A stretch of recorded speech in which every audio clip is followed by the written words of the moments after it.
দেহা থাকিলে বেহাটো হয়নে বাৰু? Health is first, health is wealth. মানুহৰ কিবা এটা কৰিবলৈ হলে দীৰ্ঘম্যাদী কিবা এটা দেশটোৰ জাতিৰ কাৰণে নিজৰ কাৰণে হলেও কিবা এটা কৰিবলৈ হলে হেল্থটো health is wealth, health first. এইটো কোনোদিন ইম্পৰ্টেণ্ট মানে সেইটো গুৰুত্ব দিয়া নাছিলে।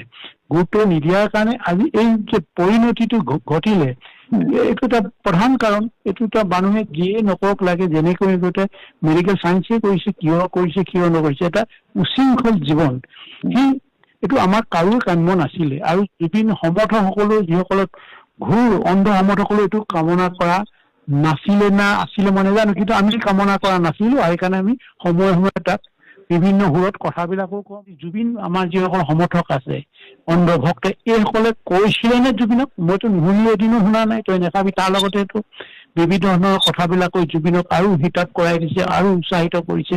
তই দিনে ৰাতিয়ে মদ খা, খালি গান গাই থাকিবি আমাৰ কাৰণে। সিহঁতৰ মানে যিমান যুৱ চামৰ কিছু মানসিক মানে হেৰি আছে, ডিপ্ৰেশ্যন আছে, কিবা আছে, গান শুনিলে ভাল পায়। জুবিন আমাক গান গাবই লাগে। মদ খাওক, কি কয় আমাৰ জুবিন দাই মদ খাওক, ৰাগিয়াল বস্তু খায়, তাৰ কাৰণে ভোগ নাই। ৰাগিয়াল বস্তু খাই মানে একদম